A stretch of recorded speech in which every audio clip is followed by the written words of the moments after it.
What's up, pretty babies? It is me. Welcome to a fun-filled episode of hashtag Silas Horror.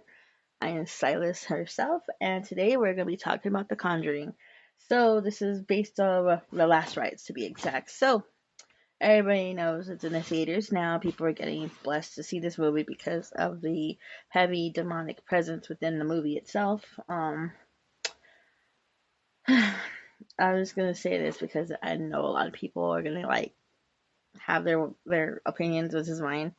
If you feel like you have to be blessed to see this movie, then you shouldn't be seeing it. I mean, you put power into the things that scare you, then that's what's gonna be haunting you. That's my personal opinion. But anyways, um, where were we? Oh, yeah. So the Smurl family. This is based on the Smurl family, and the Smurl family come from Pennsylvania, and this is the real account of their of this movie. This the last rites is what's the the case that I guess Ed and Lorraine Warren took out before they stopped investigating. Let's see.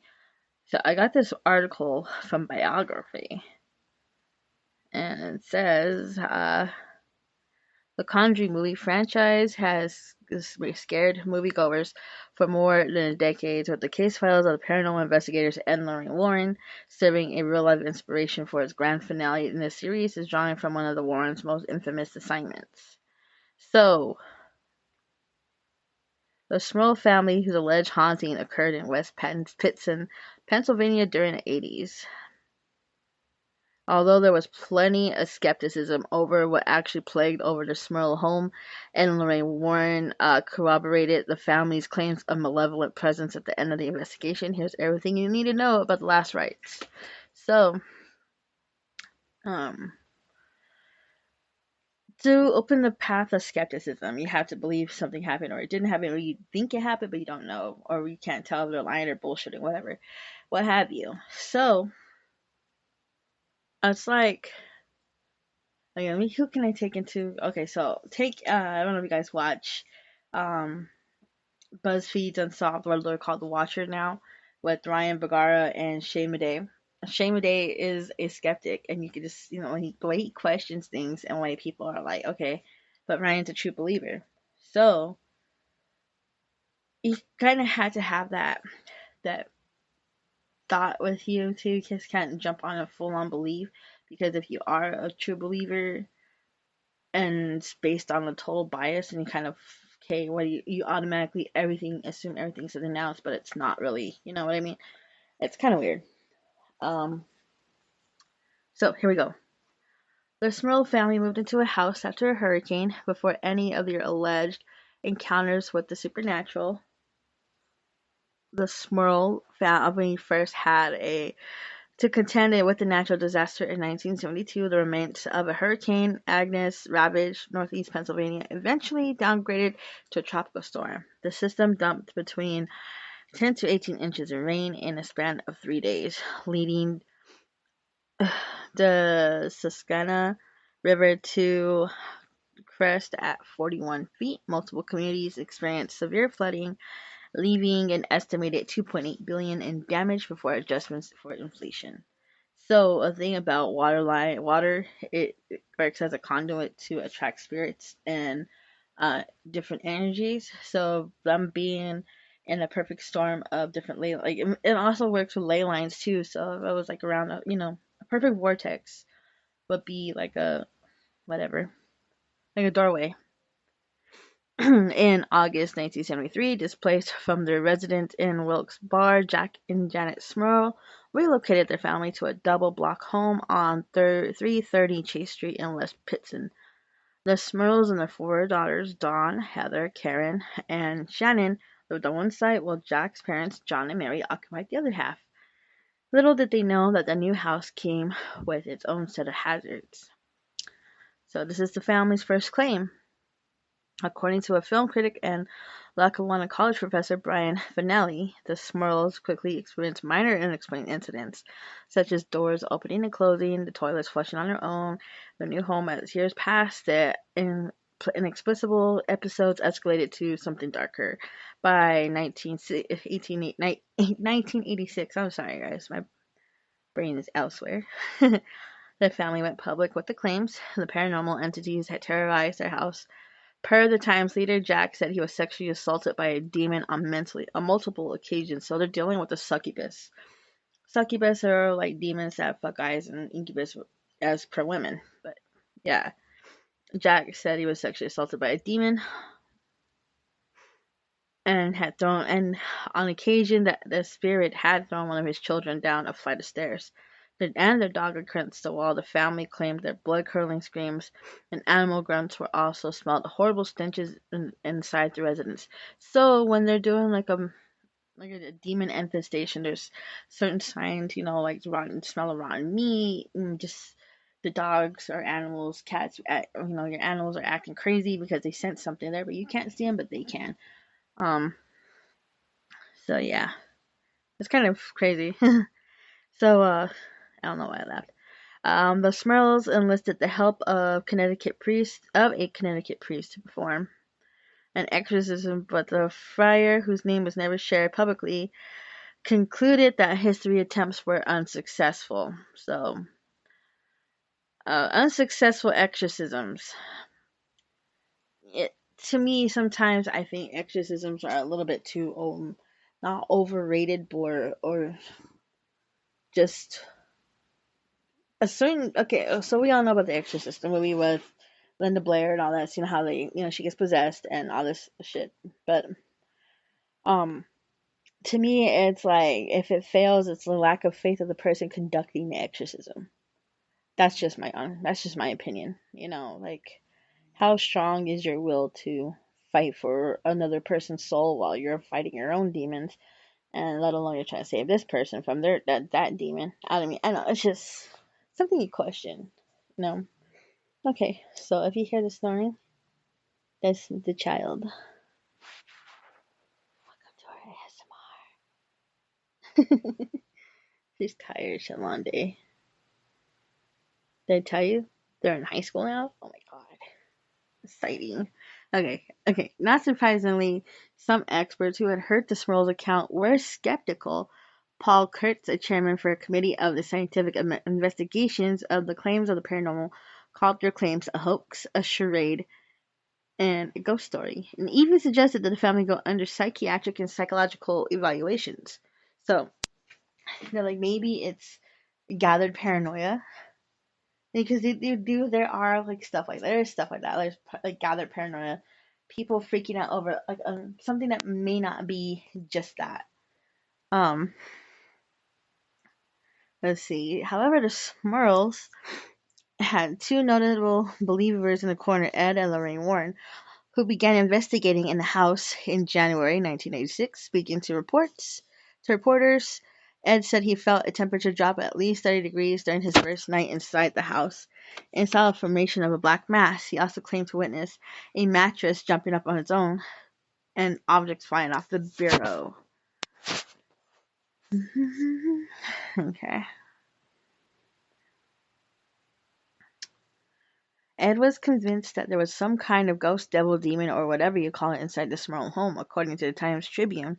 Ed and Lorraine ultimately determined the Smurls were haunted by 4 benevolent spirits and 1 violent specter. We're dealing with intelligence here. It's powerful, intangible, and very dangerous. The Smurl case started a media frenzy. The alleged Smurl haunting gathered national news attention, and the family claimed as many as 90 reporters began to show up at the residence on any given day.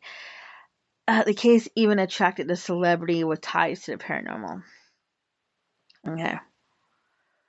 Actor and playwright Jason Miller, a native of nearby Scranton, Pennsylvania, who played Father Damien Karras in the 1973 movie adaptation of The Exorcist, visited their home. Although Miller didn't fully believe the Smurls' claimed demonic haunting, Finelli writes he did express concern of the infestation that would hurt the family. Okay, so there's different parts of demonic possession. There's oppression and infestation, and then finally possession. So it just takes a little bit to infestate your house, or infest you, family, whatever, and then oppress you. You can change your attitude, demeanor, shit like that, and then finally takes over, which is as ultimately is possession. So it does take a lot of people to go, and then like when you report that you think a person might be possessed, you have to go through the archdiocese and had to contact the Vatican to get approved for these, and they had to. This stuff takes time for things to like for help to come. So it's kind of like okay, yeah, you might be fucked, but we gotta go to chain of command. Okay, let's see. Okay, eventually, the Smurls grew tired of all the attention and demanded the reporters to leave their house. In December of 1986, however, the case was back in the limelight when the release of a paperback book written by local newspaper journalist Robert Curran entitled "The Haunted: One Family's Nightmare." And a few years later, in 1991, the book was adapted into a movie starring Jeffrey McDemon and Sally Kirkhan as Jack and Janet Smurl, respectively. All right, so you know what? I might have to check that out to see because I I gotta watch a lot more stuff and do.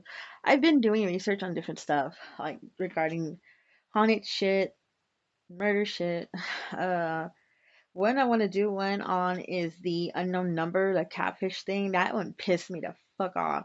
But that's a whole different subject. I mean, okay.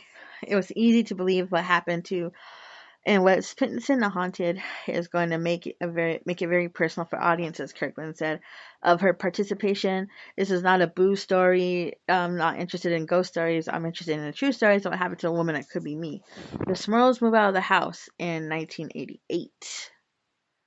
So we never know the true cause of the Smurl's terror. By October 1986, the local priest claimed that the prayers had chased a foul smells and demons from the 330 Chase Street. In '88, we returned to Wilkes Bar, and a woman named Dora Owens moved to the allegedly haunted house. After their departure, she claimed that she experienced no supernatural occurrences. So Jack Smurl died in 2017 at 75 following a long battle with diabetes. One of his daughters, Karen, became a part-time paranormal investigator. We had such a hard time and nobody to turn to, Karen told the Times Tribune after his death. He was happy I was a voice out there for people who need help, which is actually, kind of it's a good thing, if you want to understand more about what's going on. I totally get it. Um, Ed and Lorraine Warren continued investigating hauntings after the Small case too, so it's not clearly how closely the Conjuring last rites will stick true to the details of the Smurl haunting. I have to look into it and compare notes because it was everywhere. For me, I mean, there was some explanation, some not, and I had to really watch it again. And it's not clear. And also, the movie centers around a family, and it takes place in a fictional version of West Pinson. But producer James Swan has suggested writers prioritize giving the fictional Ed and Lorraine Warren a proper series send off. Patrick, and then this is like talking about the stars who played them: Patrick Wilson and Vera Farmiga. I'm totally butchering her name, but she's a great actress. Have publicly said this is their last planned movie in the popular franchise. So, um,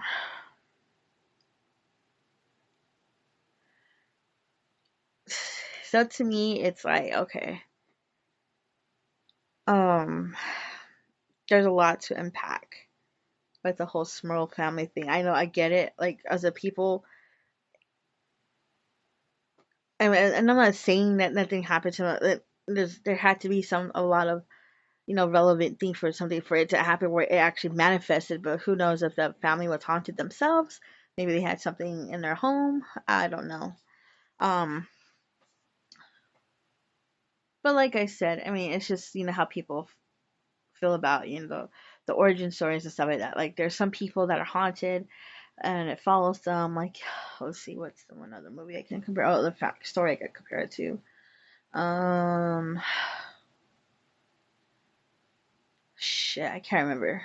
Anyways, there's these two people that do like the paranormal investigation and stuff like that, and they wonder if they're haunted because things seem to happen always when they're there, as opposed to other people that say, hey, like, nothing really happened to us over here, so why did it happen to you?